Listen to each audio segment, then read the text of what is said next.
Welcome to HR Voices, a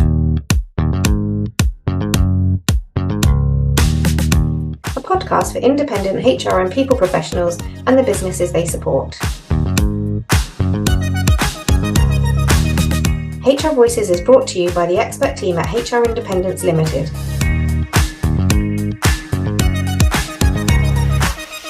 We hope you enjoy. Hello, welcome to this episode of HR Voices podcast. I am Mary Asante, and with me here with my co-host Charlotte Allfrey. Hi. Today we have the pleasure of being joined by Anneve Hutchinson, and I will let Anneve introduce herself in a minute. But Anneve is from the Corporate Escape Club. They run a marketing agency. So I will let her talk about herself and then introduce herself properly in a minute. So welcome, Anneve. Morning, Mary. Thank you so much for having me here this morning. Morning, Charlotte, as well. Very happy to be here. Yep, I'm Anneve Hutchinson. I am co-founder of the Corporate Escape Club, where we help corporate escapees to create and grow consultancies that they absolutely love. And I've also been running my own marketing consultancy with my co-founder, Emma Tarring, for the last 12 years. So we've been running our own B2B consultancy for all that time together. And now we're helping other people to do the same. Excellent. I think that is very important to know that I think both you and Emma started off separately as marketing consultants, and then you met and formed. Can you tell us a bit about it? Because I think it's quite important because we've just concluded the starting or going on your consultancy journey series in the last few set of episodes that we did. And we did speak to a wide range of consultants, and each of them go on a very different journey. I think some start and then they go solo pretty much till however long they run it for. And others do something very similar to what you and Emma have done, which is, okay, we've got synergies, but we also got our own sort of strengths. So we are going to come together from these wonderful organizations, and then sort of the rest will be history, whilst others go down the employing people and others route. So yeah, can you tell us a bit about how that came about and what, because I think it's very relevant to the conversation. Thank you. Yeah, and it is really relevant. I think, we love it. It's a great story that we've got since how we met. So we'd both been running our own independent businesses, me since my youngest son was about 1. And so I'd been out on my own for about 6 years, and Emma had been around about the same, if not a bit longer. And we both joined a networking group, a ladies' networking group. And Emma hadn't been able to make it for a couple of weeks when I first joined. And everyone in the group kept saying, oh, you've got to meet Emma. She's amazing. She's just fantastic. And I was like, oh, my goodness, another marketing consultant who's brilliant. Oh, my goodness. But actually, in the end, when she joined, we decided just to have a coffee together and just to get to know each other and understand where we were each coming from. Rather than thinking of each other as competitors, we thought, no, let's get together and have a chat. And it's the old story. Over Emma's kitchen table, we realised we had really complementary skills, quite different within that marketing space, but that together we had a couple of leads that we perhaps wouldn't have been able to follow up on our own or win on our own, but that as a duo, we had a greater chance of winning. And so we did that. We very quickly created a brand under which we both operated independently. So we didn't immediately go into business together. We operated under an umbrella brand. Right. And we went for those 2 leads that we thought we had, and we won them. And, still working with them 10, 11 years later. It took about a couple of years before we decided, right, okay, we know each other well enough now. We've seen each other under pressure. We know how we both operate. And we've got a really lovely clutch of clients now. It makes sense to set up as a limited company together, but we'd really had that long experience of working together before we made that big commitment. Excellent. I mean, that sounds amazing, and congratulations that the partnership is still going strong all these years. And now you've got the Corporate Escape Club. What is that all about? That is something that was born out of COVID, when Emma and I had always networked. I mean, we met networking, and it's how we've won a lot of business over the years. But during that time, it all went a bit wrong, didn't it? It all went a bit strange. And it just wasn't as enjoyable as it had been before. A lot of the time, and each to their own with networking ways and means, it had become a little bit of a 60-second pitch fest, sitting looking at Zoom for hours on end. We thought with all our experience of networking, we had an idea about how we could do it, still on Zoom because we were still in those days, but where we could encourage people to have one-to-one conversations rather than just kind of in the middle of a pitch fest. And so we started our club where we share a little marketing nugget. We then invite everybody to have a brief introduction to each other and to themselves. And then we put everybody together. We introduce people for a one-to-one conversation of around 12 to 15 minutes, where we can actually have a proper chat and get to know somebody, properly, so we can start developing and nurturing those relationships. And from there, we've built that into an amazing community of corporate escapees and corporate escapees to be, who can come together in our little portal, get lots of marketing support and lots of backup from people who are on a similar journey out in the world, creating their own consultancies and growing them. Great stuff. Excellent. And that feeds nicely into our topic for this episode, which is building resilience into your consultancy journey. And for this specific episode, we are looking at it through the lens of marketing. So, Anneve, what does marketing mean in terms of when you're running your own consultancy, and how can you build resilience into your consultancy through marketing? I know it's loaded and I'm not expecting you to, but I just wanted to really give our listeners, those watching us, an idea of what we'll be talking about, because I think it's really important running your consultancy. The expression I like using is you've built this beautiful business, you've lit the fire or the light, and you are hiding it under the bed if you're not marketing yourself or putting yourself out there. I could be wrong and you could correct me, but I think that's the easiest expression when you're not marketing yourself properly, because people don't know what they don't know, right? And people won't find you if they don't know where to find you, how to find you, and the rest of it. So, yes, what is marketing? If I'm starting off building my consultancy, or I've been running it for a bit and I hear marketing all the time, what does it really mean? Yeah, and I love the way you put that. We often describe it as being a really well-kept secret. And it tends to be an issue for people who are technically brilliant at what they do. They have all the skills, experience, expertise to solve problems, but self-promotion doesn't come as naturally to them. In which case, as you say, your light might be hidden and you're not shining as brightly as you could. And of course, you've already, I believe, covered already in the past, haven't you, resilient mindset biz being so important in running a business, of course.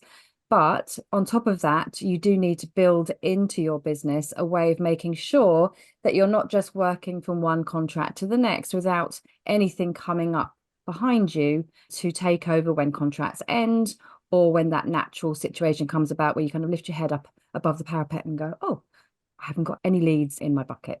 So a really strong pipeline is what we want. That's what gives us confidence and that feeling of having a robust business. And really the best and only way to develop that is through marketing. And when it comes to B2B consultancies, which of course HR consultancies are, that's all developed through relationships, because what we know for certain is that HR services are certainly not picked up off the shelf and bought immediately. There's a lot of trust required in order to invite somebody into your business and to deal with the sensitive topics you need to deal with in HR. And so you're going to be far more likely to get in touch with somebody that you know something about and have some confidence can do what they say they can do, and than somebody that you've just come across 5 minutes ago. And so I think one of the most tricky parts of marketing a consultancy is that understanding that the work that you do now, you're going to feel the benefit of in a few months' time. You're generally, we say 3 to 4 months after you really start an organized and consistent way of marketing is when you're going to start feeling the benefit of that. And in the meantime, there's going to be a bit of a gap. And that's why this kind of feast and famine roller coaster ride of a business can come about, because we get really busy, we take our foot off the marketing pedal, and then realize things have gone a little bit quiet. And that's why that boring but essential word is so important in marketing, any kind of business, and that's consistency. It is, but it is something that a lot of consultants that we speak to do struggle with, and that is you do get caught in the day-to-day. You do get caught in serving the clients that, you're desperate to serve your clients. You want to do a really good job, and you do take your foot off that pedal a little bit, and you get a little bit caught down in the weeds. And of course, it is the ability to have that longer term view and take that approach of consistency. I also think that perhaps the marketing is something that may be put in that box under the bed because it's not their most favourite thing to do, because, it's putting yourself out there and, trying to explain who you are, what you do, and why you're the best out there in the marketplace. Exactly. It really is, I think, for our kind of consultancies, one of the hardest things to do, because it's just not what we were built to be. Influencers on TikTok is not necessarily something any of us aspire to be. And the good news is that for a B2B consultant, that's just not necessary. At the end of the day, we don't need that many clients to have a thriving business. If we can develop the kind of relationships that we work with a client on a longer term basis, then that's what we need to work on. And potentially 5, 6, maybe up to 10 clients, depending on the size of business we're working with, might well be enough to keep us going. And so that's where platforms like LinkedIn are, of course, more appropriate, suitable, and probably a more comfortable place for us to hang out and spend time. And one of the ways one of the hacks around helping ourselves be more shall we say, in the spotlight on LinkedIn is by being there in an educational capacity. So rather than it being about self-promotion and all about how amazing we are, maybe some of that needs to come in every now and again. But if we actually focus it around how we can help and educate our clients in doing what they're doing better, then the chances are we won't feel quite so self-conscious, and actually we'll be doing some great work, drawing some attention to, important issues that every managing director of a business needs to be aware of, for example. Yeah, I think that is a really sort of great and interesting point, because you go on LinkedIn, even TikTok is a challenge on its own for many, but you go on LinkedIn even, and more, I think all the platforms gradually kind of merge into one, isn't it? Because you're beginning to see more and more people on video talking about themselves, doing all sorts of silly things, and sometimes some amazing things and whatever, which I think for most HR people consultants, it may seem intimidating because they're not just, ooh, I want to be in front of the camera type, let alone be in front of the camera, let my guard down type thing. So yeah, it's really sort of interesting. And yeah, it's a challenge because I think you go on LinkedIn, you see all these in your feeds and you go, my goodness, do I have to do this, or am I going to have to do this to be able to stay competitive? Yeah. And let's be real, it is intimidating. There are a lot of amazing people on LinkedIn, probably fewer than we think. I think it's only about 1% of members of LinkedIn are actually active creators on LinkedIn, something very small percentage. But certainly when you look at your feed, you could be forgiven for thinking, how on earth can I compete?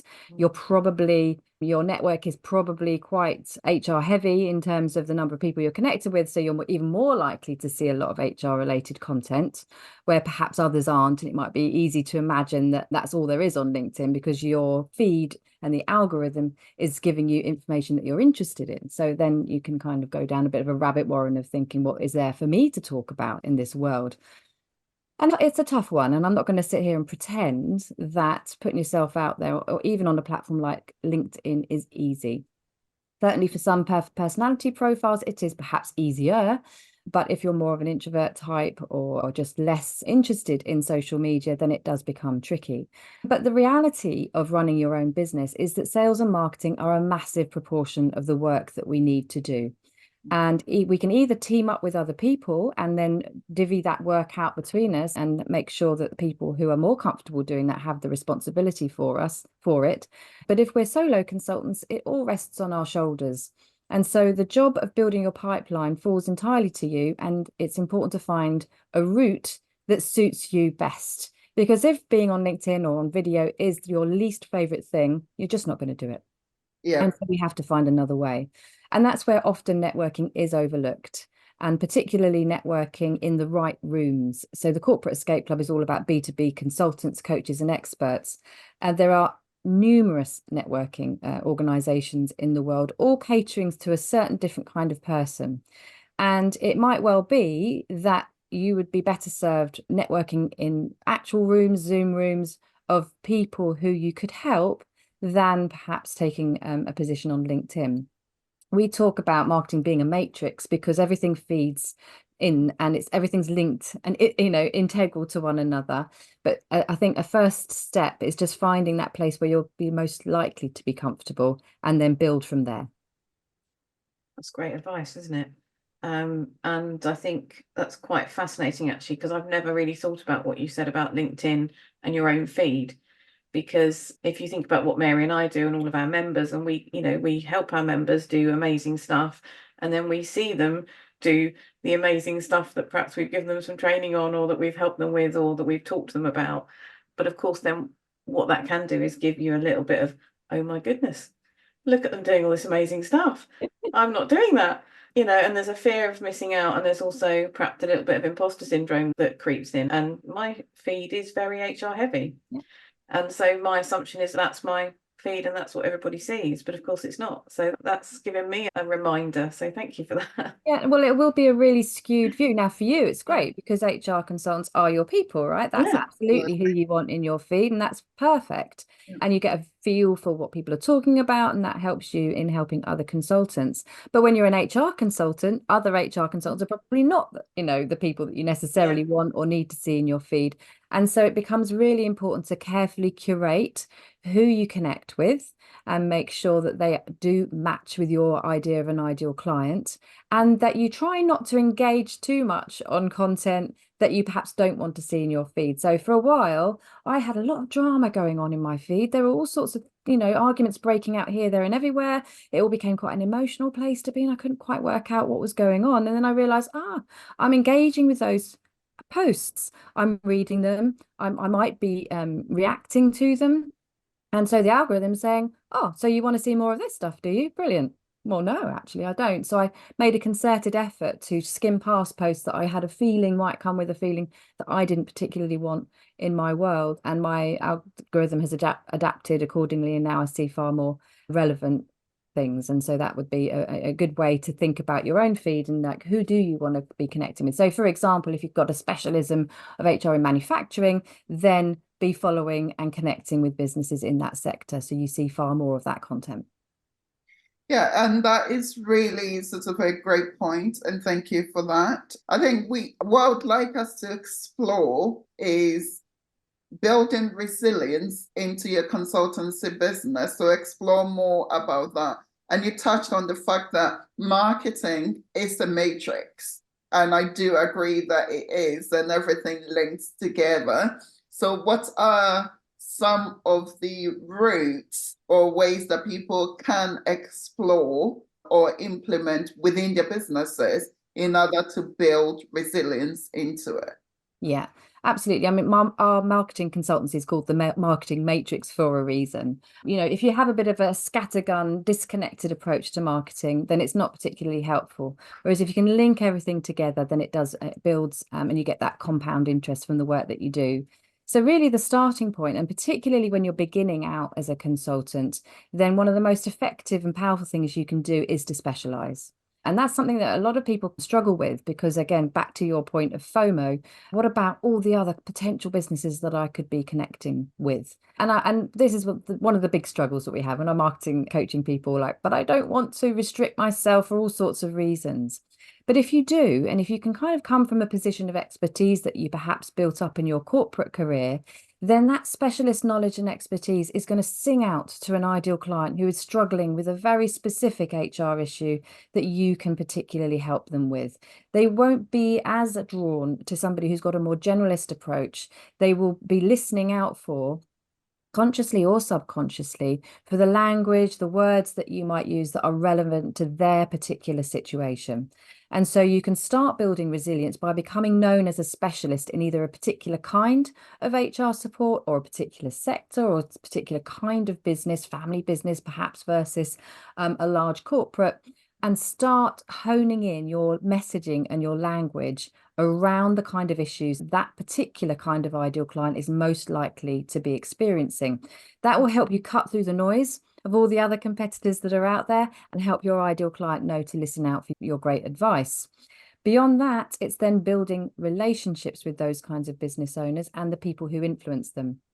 And I still believe that is best served by in-person networking in the right kind of places. And if your target client, for example, is the managing director of a manufacturing business, then now you know where you could potentially be hanging out and spending time where you might not otherwise be. So you might go to manufacturing shows, for example, you might go to expos and conferences that relate to the manufacturing world, as opposed to a local networking group where you've got a good, huge range of different kinds of business sectors. Because you just want to get yourself in a place where you're either likely to meet your ideal client themselves or somebody who can influence them or who knows them really well. And so relationships shore up a great part of the foundation of your business. Mm-hmm. And choosing that specialist area is what can start building on that and start getting you being referred to other people because somebody says, oh, I know exactly who you need to speak to. And they're an actual expert in the problem that you've got right now. Excellent. That sounds amazing. I like the very good tips for anyone listening. And I do sort of agree with both points, actually. Relationship is a massive thing because people would work with people that they know and trust and have confidence in, as you said at the beginning of this conversation. And also people would refer people in the same light when they have that trust and confidence in you. So that is quite important. And actually in the specialization aspects of it as well, in terms of, yes, being able to speak to your ideal client. But I think I'd like to highlight here that in HR, for most HR specialists or HR professionals, we use the term HR generalist. And I don't think being a generalist doesn't mean you haven't specialized, because actually it's an area that is recognized, and some organizations or some businesses would want exactly that. Somebody who can solve their issues or help them resolve their issues across board. So saying that you are a generalist is also an area of specialization, the same way as someone can say they're employee relations specialist and the rest of it. So I just wanted to clarify that in case someone is listening and go, ooh, I'm a generalist. Yeah, I totally, that is, a role that is important in HR. The only slight angle I would put on that is it depends on your ideal client as to how well they'll understand that. So some business owners will completely get and understand that term and know exactly what it means. If you're more likely to be targeting perhaps a smaller type business or an SME, there might be less awareness of what that means. And so words surrounding that term, explaining it and speaking still to that specialist area might be helpful, because it's easy to assume, is that we can all assume, and I do as well in marketing, that people understand our terminology. But we must remember that not everybody does. And in fact, if they've never worked with an HR consultant before and they need to, or they should be, that speaking their language is really important as well. But I 100% take your point. There's a very specific role around generalist in HR. I get that, yeah. Great. And you are very right. Using technical language, technical jargon, etc. is very easy. I mean, I work predominantly with technology clients, and then you sit in some meetings with engineers and the rest of it, and then the terminology, the technical language, etc. just flows, and it's very easy to just assume, actually everyone around this table understands what I'm talking about when sometimes they don't. So thank you for that, Neve. It's very important that when you are speaking, you may be speaking to your ideal client. They may be very interested in what you are saying, but if they can't understand what you're saying, or they need an expert dictionary to understand what you are saying, they will lose interest. You lose them before for all the wrong reasons. So thank you. I think that's very important. Yeah, and we all make this mistake. I think one of the best ways to look at it is that we have to be in the ocean where our clients are. So if you are targeting a large corporate, then of course you're going to speak that language and that's all going to work for you. If you're looking for clients at the moment who don't have any kind of HR cover, which means they are a potential ideal client because there's nobody in there at the moment, and so therefore they're a good prospect for you, then what's their understanding of the world of HR? What terminology would they use to describe who they need? And they're probably thinking about things in a very kind of modular way, like they just need this one thing. They don't need that full service yet. And so perhaps speaking more to the issue that they're struggling with might be more powerful. Absolutely. I mean, Mary, you'll remember this from our independent forum days when we used to have the meetings that we used to attend. Still find it very fascinating that even in the realm of generalists as well, but you can go around a room of independent HR people, professionals, and I get astounded at how different everybody does things or the things that interest them. So actually, I think most of us do have a specialism tucked in there, even if we don't think we have, because actually, I think you tend to, it's advice we give, we do what we love, what we do. So actually it's about doing the things that really float your boat, because if you want to be independent and have an independent business and you want to do the business your way, then actually you're going to do it better if you do the things you love doing the most. Absolutely. And the way I always think about it is like it's the tip of the iceberg thing, your specialism.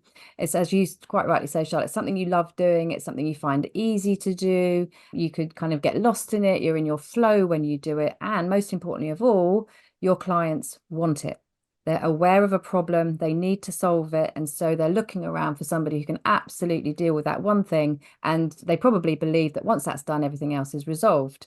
And once you've done that piece of work and you've solved that problem, then you have the permission and the trust to talk about the other aspects of what you do in a more general capacity that could help them kind of get to the bottom of problems and to resolve maybe some systemic issues that they're maybe not even aware of and wouldn't even think about in their normal day-to-day work. It's only when they've got a professional, an expert that comes in and throws light on some of these issues that they even can say, oh, yeah, we didn't even know we had a problem there. No wonder the staff churn is so high. This is the issue. So you might go in on something like a handbook or some, some kind of issue or problem that needs resolving. And then after that, you get the ability and the permission to start dealing with those deeper issues. But it's your specialism that kind of gets your awareness out there sooner than everything else will. Yeah, and I mean, it's Excellent. often a stress purchase as well, isn't it, Mary? And we've talked about this a lot. It can be something really horrible, like a grievance or a disciplinary or a whistleblowing or something like that. And that can be where you have that first interaction. And that's very much where the know, like, and trust comes in, because a referral will get you in the door because somebody will say, I know someone that can do that and can help you with that. And that's so you can end up being in something that's quite emotionally based and led. But actually then what you can do is actually sit back and say, do you know what, you got to this place because your policies weren't in the right place, or you got to this place because your line manager didn't have the right conversations with this person, or you got to this place for whatever reason. So yes, you can then drill down, and as you say, then there becomes knowledge around what else you can help them with and how you can perhaps help them not get there again, because they are still very much living and breathing that emotion that's come from that process.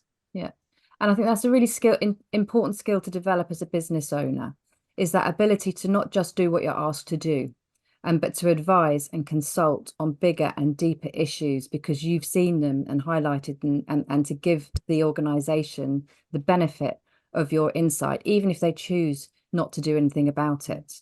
Because you as an expert will see it so clearly from the outside. And that's the beauty of bringing in an external consultants into your world as a business, because you've got then the benefit of that outside view. And so there's always room, I believe, after doing that initial piece of work that you're asked to do, to then sit down with that group of people and say, these are the other issues that I've seen. Are you open to approaching those so that we can make this company even more robust than it is right now? And of course, that develops your pipeline a bit further. Exactly. That's what it's all about. But you're doing it for the right reasons. You're doing it, aren't you, to help a company grow and get some insight into issues that they perhaps just don't have any expertise, knowledge around. If their area of expertise is in technical, then perhaps their people skills aren't where they personally specialize. And that's where an HR consultant can come in and absolutely change the game for them in terms of the types of people they can recruit and keep. Absolutely. And the next bit that I want us to explore is around sort of marketing activities. So someone is listening to this and it's timely for them, and they're all sort of excited about, okay, now I'm ready to do this. What sort of marketing activity can they do? What are the benefits of doing it yourself? So a DIY approach to marketing, as opposed to engaging a specialist like yourself or others to say, help me with my marketing, please. And giving us, most HR consultants are small, is a better, and they are the best representative of their brand. Is it better for them to run things themselves, be the face of it and be there because they're the people that the customers are potentially buying into, as opposed to outsourcing it to somebody?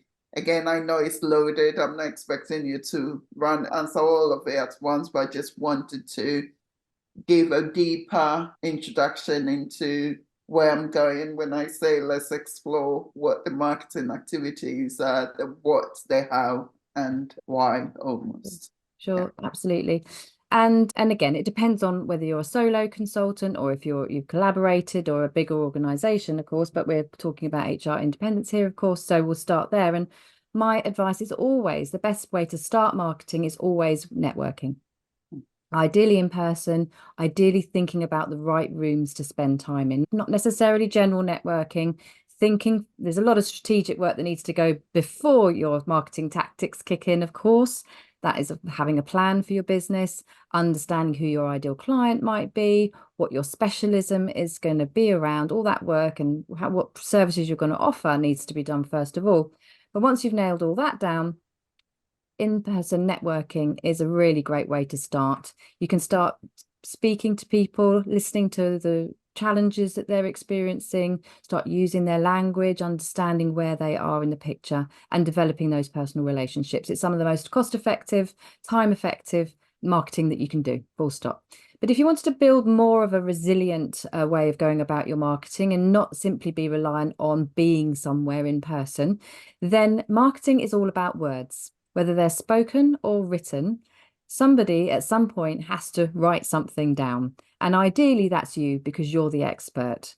So writing a blog, creating a lead magnet that speaks to your ideal client. A lead magnet is a document or a video that gives your ideal client exactly what they're looking for, quickly, easily, in exchange for an email address, is a great way to start. Because if you can start writing content, you've got all that you need in order to do all your other kinds of marketing. And whether you do that yourself or you work with a VA or somebody who helps you actually get it out in the world, it really does start with you. And so beginning to write blogs is a really good way to begin. After that, next comes LinkedIn. Particularly for the world that your members are in, LinkedIn is the place to be. And it tends to be most likely where their ideal clients spend time. And so now you've started writing some content, it's going to start informing the kinds of posts that you could be writing and posting on LinkedIn. But we always have to remember on LinkedIn, yes, creation is important, but connections and comments are as important, if not more important. So we always want to be developing our professional network with the right kinds of people, and, overtly connecting with people that we think we can help, and engaging with their content and their posts is a really key way to become known by that ideal client. But on top of that, of course, sits you sharing your own thoughts, experience, knowledge and stories on LinkedIn in a way that your ideal client is going to be able to hear and appreciate. And then once all of that is working really well, building a list, building an email list is critical in terms of resilience, because then you can be in people's inboxes even if you can't be meeting them in person. And for an HR consultancy, I think it's a fantastic way to market yourself, because there are always regulatory changes and policy changes that your clients as well as your prospects need to know about.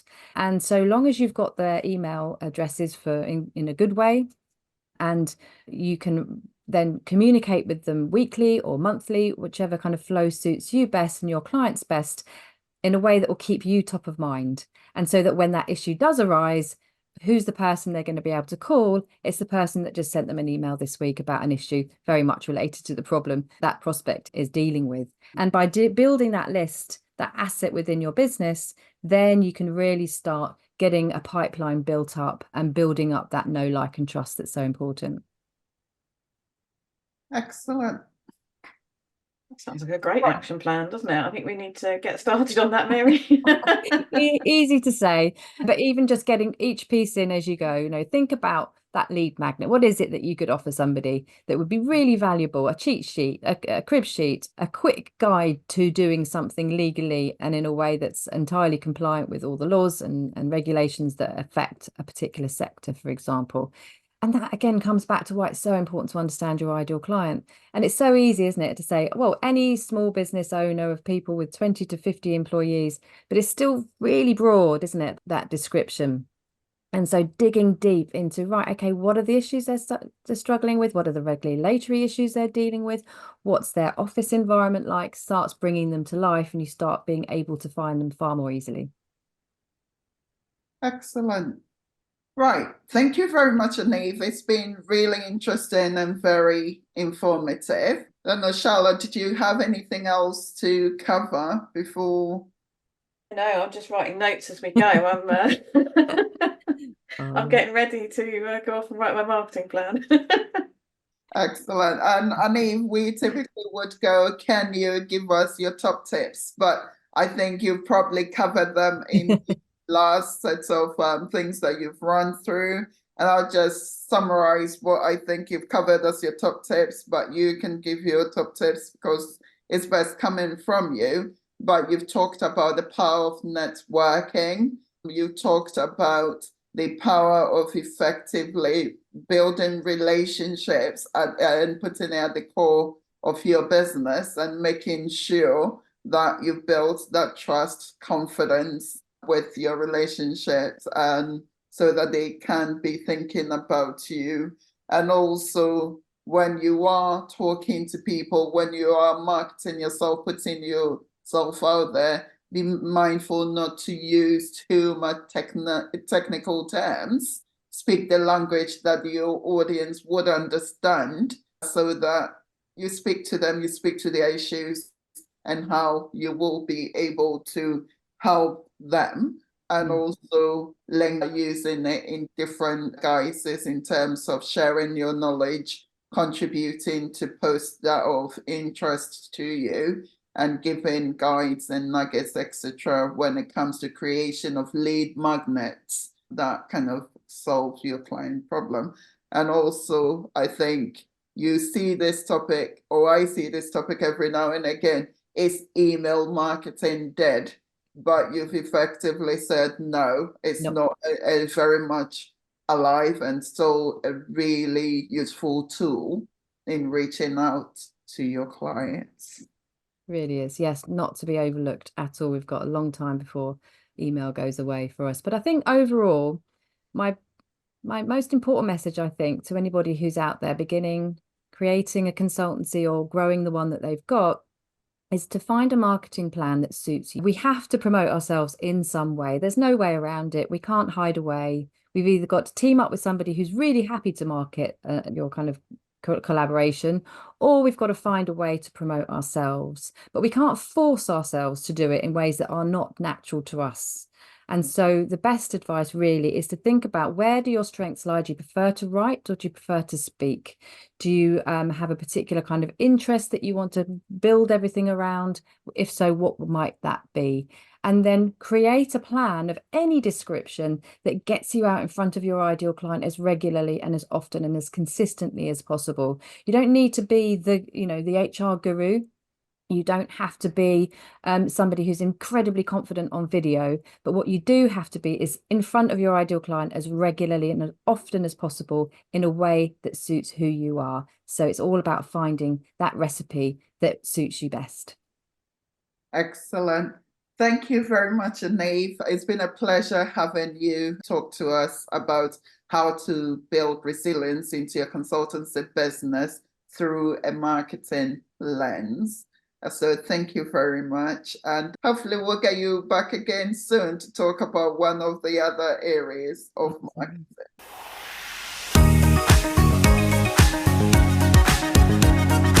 We hope you enjoyed this episode of HR Voices. If you have a topic you'd like us to cover or would like to be a guest, we'd love to hear from you. Connect with us on social media or email us at hrvoices@hrindependence.co.uk. Tune in next time.